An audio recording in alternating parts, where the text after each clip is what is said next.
اللہ کے رسول صلی اللہ تعالی علیہ وسلم چٹائی پر آرام فرما رہے تھے اور آپ کی جناب مجھے کمرے کے اندر چند چیزیں تھیں جسے انگلیوں پر گنا جا سکتا ہے. یہ آپ کی دنیا تھی.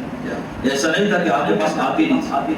صحابہ کرام جو آپ کے ایک اشارے پر اپنی جانیں قربان کرنے والے تھے. آپ کو سمجھ سکتے ہیں اللہ کے رسول کی حالت میں دیکھ کر کوئی تکلیف ہوگی کتنی امداد کرتے ہوں اللہ کے رسول پر کی طرف ہدایت بھیجتے ہوں کہ صدقہ آپ کو.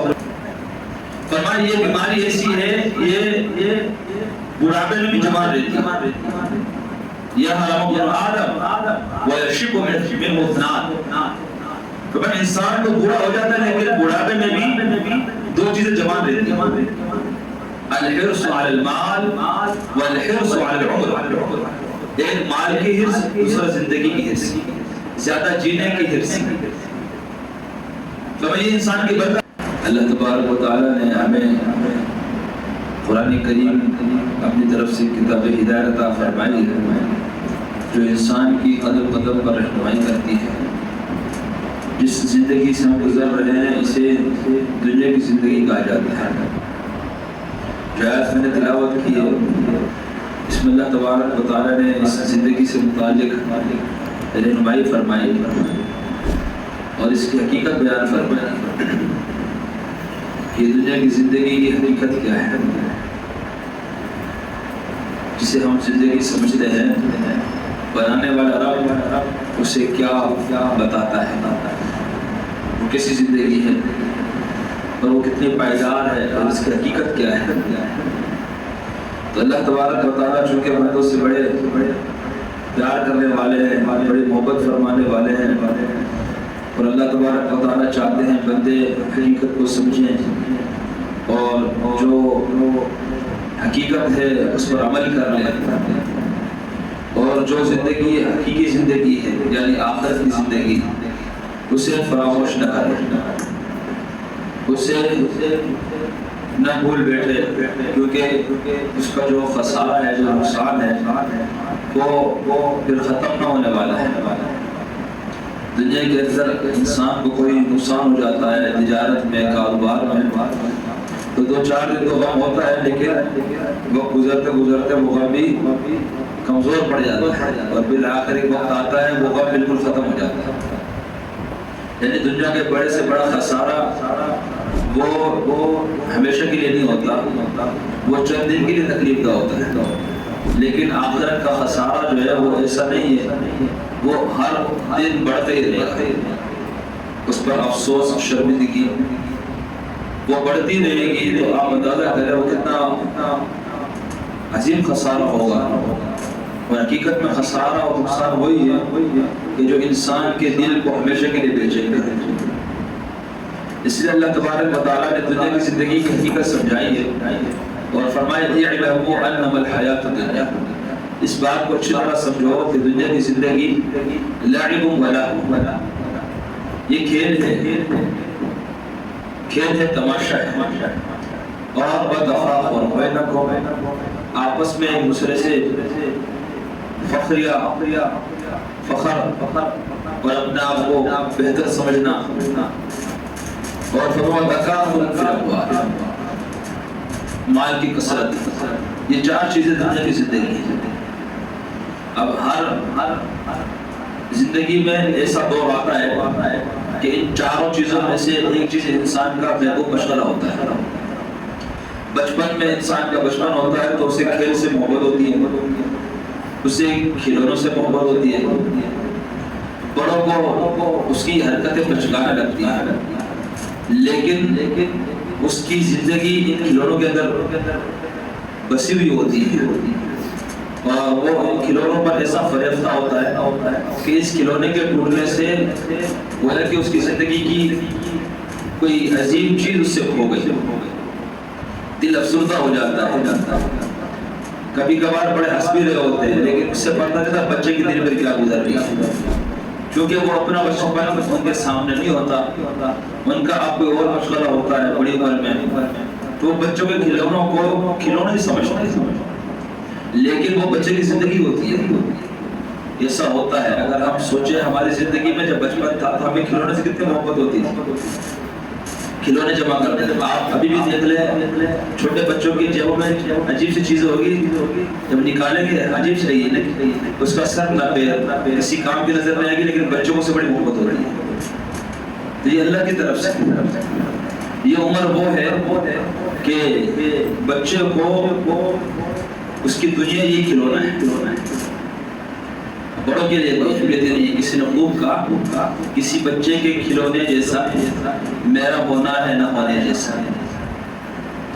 کسی بچے کے کھلونے جیسا میرا ہونا ہے نہ ہونے جیسا. بڑوں کے لیے وہ کھلونا وہ تب بھی کھلونا ہے, نہ ہو کوئی بات ہی نہیں. شاعر کہتا ہے کہ ہماری حیثیت بھی ہماری زندگی بھی ایسی ہو گئی ہے کہ ہم چلے جائیں کسی کو کوئی غم نہیں ہوگا, اس لیے ہم نے دوسروں کا غم چھوڑ دیا ہے. تو یہ جو زندگی ہے اسے قرآن نے لعب کہا ہے, جسے ہم اردو میں کہتے ہیں کھیل کے دن. اللہ فرمانے زندگی کیا ہے؟ کھیل کے دن. کن کے لیے؟ فرمایا اے انسان تیرے لیے بچپن کے زمانے, تیرے لیے کھیل تماشے سب کچھ ہوتا ہے.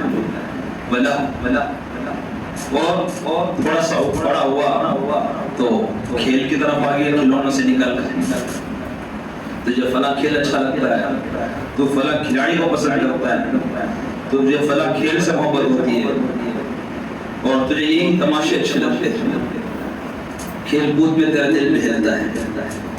فرمایا اب تجھے جو پچھلا دور ہے اس پر حیرت ہوتی ہے, وہ بھی کوئی زندگی تھی, کھلونوں پر میں روتا. حالانکہ اس وقت وہ تجھے زندگی لگتی تھی, لیکن تیری عقل میں تھوڑا سا شعور آیا ہے, تھوڑی سی سمجھ آئی ہے, تو جس کی وجہ سے تجھے پچھلا دور بچگانا لگ رہا ہے, اور تو کہتا ہے مزے تو اب ہے. لیکن اللہ فرماتے ہیں یہ بھی اس زندگی کا مزہ ہے, اس دور کا مزہ ہے. تھوڑا دور بڑا ہوتا ہے, بتفاخر بینکم, پھر تیری کوشش ہوتی ہے میں خوبصورت نظر آؤں, میں اچھا نظر آؤں, میرا لباس اچھا ہو, میرا پوشاک اچھا ہو, میرا انداز اچھا ہو, میں اچھا نظر آؤں, لوگوں میں نمایاں نظر آؤں. یہ جوانی کا دور ہوتا ہے.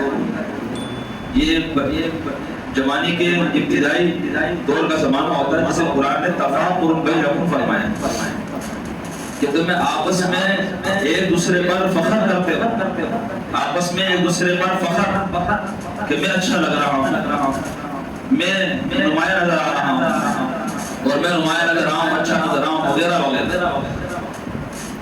فرمایا یہ زندگی کا تیسرا دور ہے. اب تمہیں پچھلا دور کھیل وہ عجیب سا لگتا ہے کہ یہ بھی کوئی زندگی ہے. انہیں کہہ رہے ہوتے ہیں کچھ کرو, کچھ پڑھو, کیا کھیل پہ اپنی زندگی ضائع کرتا وغیرہ وغیرہ. فرمایا پھر ایک وقت آتا ہے وَتَكَاثُرٌ فِي الْأَمْوَالِ وَالْأَوْلَادِ, تم کہتے ہو کہ مال سب کچھ, اولاد ہو, مال ہو, بینک بیلنس ہو. اللہ سے زیادہ کون جانتا ہے انسان کے نفس, انسان کی فطرت, انسان کے ادوار کو, اس کی مختلف مرغوبات کو, مختلف دور میں اس کی مختلف پسندیدہ چیزوں کو. فرمایا یہ جو چوتھا دور ہے وَتَكَاثُرٌ فِي الْأَمْوَالِ وَالْأَوْلَادِ, فرمایا یہ کہ میں اچھا نظر آؤں, اور یہ ایسی بیماری کہ میرا مال زیادہ ہو, اولاد زیادہ ہو, یہ ایسی بیماری ہے جو موت تک انسان کے ساتھ رہتی ہے. یہ دور موت کے آخری سانس تک چلتا ہے. آپ نے بوڑھا ہو جائے گا لیکن مال کی محبت دل سے کی جائے گی. یہ اللہ فرمانا تکاثر فی الاموال والأولاد, اولاد کی کثرت کی, پہلے بیٹوں کی کثرت, خواہش, یہ پوتے اور نواسوں کی, مطلب یہ خواہش نہ ختم ہونے والی. میں دادا بنا تو پردادا بھی بنا, میرے بہت سارے پوتے ہوں تو پڑپوتے بھی ہوں, میرے نواسے ہو تو ان کے بچے ہوں. یہ اللہ نے انسان کی فطرت میں رکھی ہے جو موت تک انسان کے ساتھ لگی ہوئی ہے. الہاکم التکاثر حتی زرتم المقابر, فرمایا قبر تک نوشن رہتا ہے کہ یہ روح بیماری تمہارے ساتھ, یہ نہیں جانے والی. حدیث کے اندر آتا ہے پیارے نبی صلی اللہ علیہ وسلم فرمایا من ہو مان لا یشبعان, دو حریص ایسے ہیں جن کا پیٹ کبھی نہیں بھرتا، کبھی نہیں بھرتا ان کا پیٹ. فرمایا من ہو من فی العلم، ایک علم کا حارث، ومن ہو من فی المال، دوسرا مال کا حارث، مال کا لالچ. یہ کبھی نہیں کہے گا میری بس. پہلی حرص اچھی ہے، دوسری حرص مذموم ہے اور وہ انسان کو اللہ سے دور کرتی ہے. لیکن یہ دو بیماریاں ایسی ہیں، فرمایا دو حرص ایسی ہے، ایک حرص اچھی ہے، دوسری حرص اگر حد سے بڑھ جائے تو وہ قابل مذمت ہے، وہ نقصان ہے. فرمایا یہ حرص ایسی ہے، مال کی کثرت کی محبت، اس سے نہ سیر ہونا. فرمایا لو کان لابن آدم وادی من ذهب لابتغى يكون له واديان ولو كان له واديان لابتغى يكون له ثرى ولا يملأ جوف ابن آدم الا التراب. اللہ کے رسول نے ایک ایسی حقیقت بیان فرمایا اگر ایک وادی بھی مل جائے سونے کی تو وہ یہ نہیں کہے گا میری بس، وہ کہے گا دوسری مل جائے. دوسری والا یہ نہیں دوسری مل گئی بس کہے گا تیسری کی تلاش میں ہوگا. پر قبر کی مٹی کے سوا انسان کا پیٹ کوئی چیز نہیں بھر سکتی. اگر یہ حرص حد سے بڑھ جائے تو یہ نہیں کہ بس خواہش پوری ہو جائے، ایسا نہیں ہو سکتا. فرمایا یہ بیماری ایسی ہے، یہ بڑھاپے میں بھی جمع رہتی ہے. یہ حرام ابن آدم ویشب منہ اثنان. تو انسان کو بوڑھا ہو جاتا ہے لیکن بڑھاپے میں بھی دو چیزیں جمع رہتی ہیں، الحرص علی المال والحرص علی العمر. ایک مال کی حرص، دوسرا زندگی کی حرص، زیادہ جینے کی حرص. تو یہ انسان کی برقرار رہتی ہے. اللہ کے رسول صلی اللہ تعالی علیہ وسلم نے اس پر بڑا زور دیا. یہ دنیا حقیقت نہیں ہے، یہ منزل نہیں ہے، یہ راہ گزر ہے، یہ زیادہ راہ ہے، منزل آخرت ہے. منزل آخرت نہیں کرتے تھے صدقہ. آپ نے فرمایا اہل البیت کے لیے حرام ہے تو وہ تحائف اتنے بیچتے تھے، لیکن اللہ کے رسول رکھنے کے عادی نہ تھے. یہاں آپ کا دوسرے ہاتھ سے صدقہ کر دیتا. تو چٹائی پر جب آپ آرام فرما رہے تھے، جس بیسی نرم و نازک تھا تو بدن پر نشان اس کی چٹائی کے آگئے تھے. اس دوران حضرت عمر فاروق رضی اللہ تعالیٰ عنہ حاضر خدمت ہوئے اور انہوں نے دیکھا اللہ کے رسول چونکہ قمیص مبارک پہنے ہوئے نہ تھے، چادر اتری ہوئی تھی تو جسم پر نشان نظر آ رہے تھے. تو انہوں نے جب دیکھا تو ان کی آنکھوں میں آنسو آئے. عرض کیا رسول اللہ یہ کیسر و کسرا والے کفار جو اسلام کے دشمن ہیں، اللہ کے دشمن ہیں، وہ اتنے مزوں میں آپ اللہ کے حبیب ہیں، ہمیں تکلیف ہوتی ہے آپ کی اس حالت کو دیکھ کر. تو آپ نے فرمایا عمر تم اب تک دھوکے میں ہو، تمہیں اب تک دھوکہ لگا ہوا ہے. ہر ہم تم طیباتکم فی حیاتکم الدنیا، ان سے تو اللہ فرما دیا کہ تمہیں جو ملا دنیا میں ملا اور ہمیں تو آخرت میں ملے گا. ہم نے تو اللہ سے آخرت مانگی ہے. دنیا کی طرف اشارہ کرتے اللہ ہمارے لیے بہت کچھ کر دے. جو اللہ صدیوں بعد آج ساری دنیا کا نظام پیٹرول ڈیزل پر چلا رہے ہیں، اللہ کے رسول کے قدموں میں سے خزانے کھول رہے، دنیا کی کا رجحان اس طرف ہو جاتا. حدیث صحیح حدیث میں آپ نے فرمایا، اللہ نے فرمایا اشارہ کرو.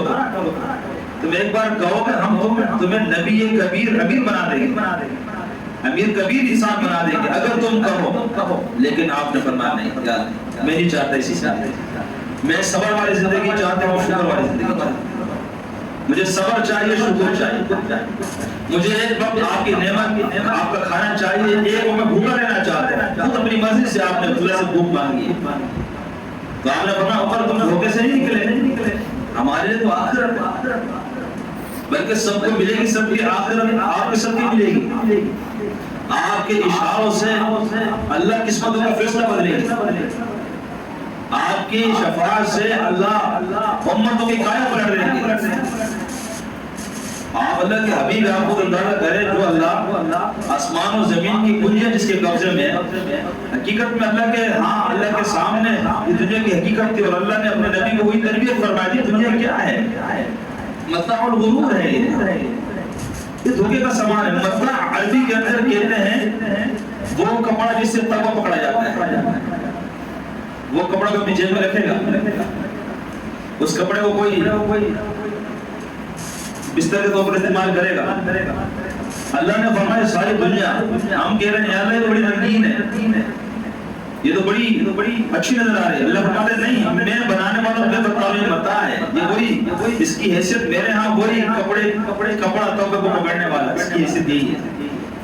اندازہ کریں جس دنیا سے ہمارا جانے کو دل نہیں کر رہا، اور جس دنیا پر بھائی کو قتل کر رہا ہے اور بھائی بہن کا حق کھا رہا ہے اور پوری رشتے پامال ہو رہے ہیں، قتل و غارگری کا بازار گرم ہے، سب کے پیچھے زر زمین ہے نا، جھگڑوں کے پیچھے زر اور زمین، مال دولت زمین، اس کے پیچھے انسان کو قتل کر رہا ہے اور جہنم کا مستحق بن رہا ہے۔ اللہ فرما رہی ہے یہ سارے دولت، یہ سارے خزانے اور جس پر ساری دنیا کا نظام نے فرمایا یہ متاع ہے آخرت کا، اس کی حیثیت وہ توبے کو پکڑنے والے کپڑے کی ہے، ان قریب وہ نظر آئے گا یہ دنیا کتنی بے قیمت۔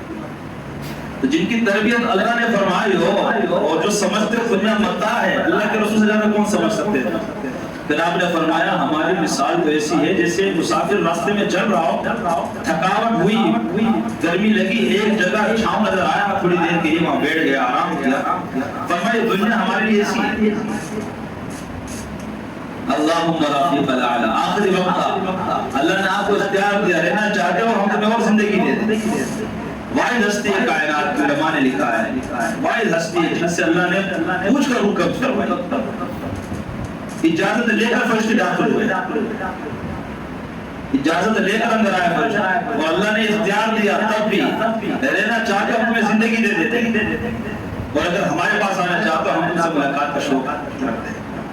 اور آپ نے اس وقت فرمایا اللہم رفیق الاعلی، یا اللہ مجھے آپ کی رفاقت چاہیے، مجھے آپ کے پاس آنا، مجھے آپ کی دوستی چاہیے۔ تو جو زندگی ایسی گزار گئے وہ حقیقت سمجھتے تھے یہ دنیا کیا ہے۔ پھر اللہ تعالیٰ نے فرمایا کما کلی غیب، اللہ نے مثال سے سمجھایا، فرمایا بارش ہوتی ہے نا، بارش ہونے کے بعد اعجب الکفار نبات، جو کاشتکار ہوتے ہیں زمین پر بیج ڈالنے والے، محنت کرنے والے، ہل چلانے والے، فرمایا زمین والوں کو بڑی اچھی لگ رہی ہوتی ہے، سرسبز و زرخیز، ہریالی، فرمایا ایک وقت آتا ہے ثم یہیج فطلعہ مصفرا، وہ ہریالی آہستہ زرد ہو جاتا ہے، ثم یکون حطاما، پھر چورا ہو کر زمین برابر ہو جاتی ہے، ایسا لگتا ہے کچھ کھائے نہیں۔ فرمایا ایسے انسان تیری زندگی ہے، تو پہلے آیا نہ تھا، اللہ نے تجھے زندگی دی، روح کی بارش تجھ پر برسائے تو تو زندہ ہوا، اور تو چلنے لگا، پھر جوانی آئی، تیرے شباب کا زمانہ آیا، پھر آہستہ تو بھی زرد ہوتا گیا، بوڑھا ہو گیا، اور انقریب وہ وقت آئے گا کہ تو بھی بالکل ملیا بیٹ ہو جائے گا، کوئی یاد کرنے والا نہیں ہوگا، کوئی تجھے تیری طرح ذکر کرنے والا نہ ہوگا۔ ہمیں سے کون ہے بہت مشکل جسے دادے کے والد کا نام پتا ہو، یا اس کے والد کا نام پتا ہو، اس کا پتا ہے، یہ زندگی ہے۔ حالانکہ جو ہمارے دنیا میں آنے کا بظاہر سبب بنا ہے، ہماری ان سے وفا کا یہ حال ان کا نام پتا نہیں، اور حقیقت ہے کوئی یاد نہیں رکھتا، کوئی یاد نہیں رکھتا، کوئی بھی یاد نہیں رکھتا۔ ہاں اگر اولاد کو نیکی پر لگایا ہے وہ بھلے یاد نہ بھی کرے، آپ کی نیکی پر لگانے کا یہ فائدہ ہے ان کی نمازوں کا ثواب آپ کو ہی ملے، وہ سجدے دنیا میں کریں گے آپ کو سکون قبر میں ملے گا، وہ دنیا کے اندر نیکی پر رہیں گے اللہ آپ کی طرف سے بلند کرتے رہیں گے۔ یہ ایک ایسا اللہ کی طرف سے تحفہ ہے بندے کے لیے، ایک اولاد، یا اس نے اللہ کے راستے میں کچھ خرچ کر دیا ہے، صدقہ خیرات کر دی ہے، اور وہ صدقہ کسی مسجد کی تعمیر میں لگ گیا، کسی مدرسے کے اندر لگ گیا، یا کسی مسافر خانے میں لگ گیا، یا لوگوں کے لیے کوئی در کا انتظام کیا، وہ سالوں سال تک چلتا رہا۔ یہ ایسی صدقے ہیں، ایسی صورتیں ہیں کہ انسان قبر میں ہوگا ثواب ملتا رہے جب تک لوگ اس سے فائدہ اٹھا رہے ہیں۔ آج کسی کو 2 لفظ پڑھا دیے، اس نے آگے 2 لفظ پڑھا دیے، اس نے آگے 10 کو 2 لفظ پڑھا دیے، یہ سلسلہ قیامت تک رہے گا، یہ نہ ختم ہونے والا ہے۔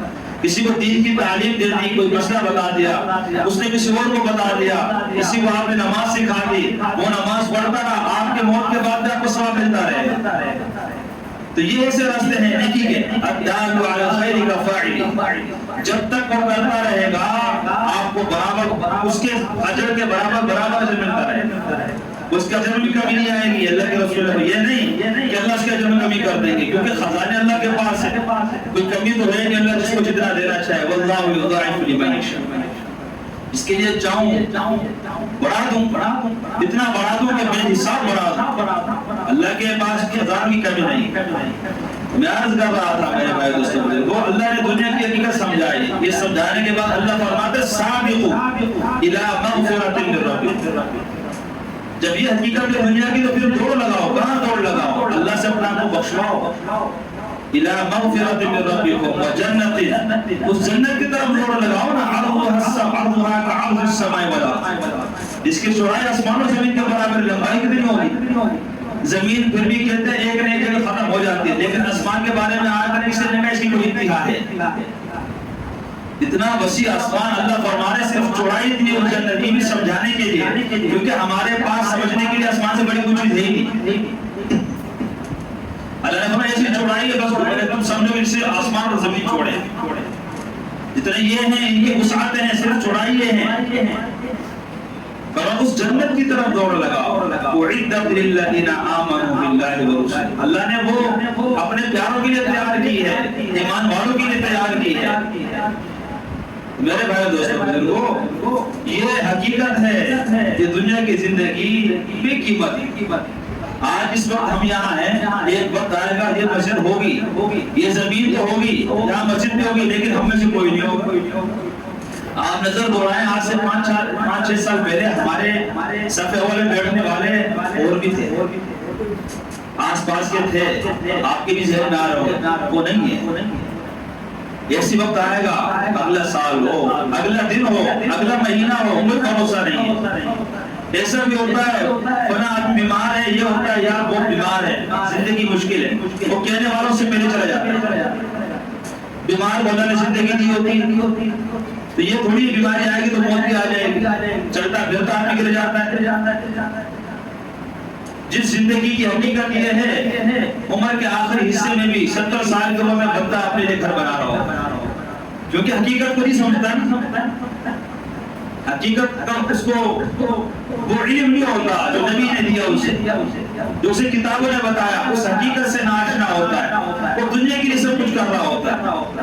میرے بھائی دوستوں بزرگوں، آخرت کی زندگی یہ حقیقت زندگی، یہ حقیقی زندگی ہے۔ وَمَا الْحَيَاةُ الدُّنْيَا إِلَّا مَتَاعُ الْغُرُورِ، سب دھوکہ ہے، اللہ فرماتا، سب دھوکہ ہے، سب یہ لے جانا ہے۔ فرمایا وَمَا الْحَيَاةُ الدُّنْيَا إِلَّا مَتَاعُ الْغُرُورِ وَإِنَّ الْآخِرَةَ هِيَ دَارُ الْحَيَوَانِ، زندگی تو آخرت کی ہے، زندگی آخرت کی ہے۔ فرمایا ایسی ایسی نعمتیں ہم نے بندوں کے لیے تیار کی ہے، اس سے بندہ دیکھ نہ سکے اس دنیا کے اندر، فرمایا دیکھنا کیا سن بھی نہ سکے، سننا کیا، فرمایا دل پر انسان سوچے، دل کا دائرہ بڑا وسیع ہوتا ہے، سوچ میں آدمی باقی بن سکتا ہے، اپنا کو بادشاہ سمجھے، اپنا کچھ بھی سمجھ جائے، لیکن فرمایا سمجھ بھی نہیں سکتے جو ہم نے تیار کر رکھا ہے۔ اللہ تعالیٰ اس حقیقی زندگی کو سامنے رکھ کر ہم سب کو جینا نصیب فرمائے۔ وآخر دعوانا الحمدللہ۔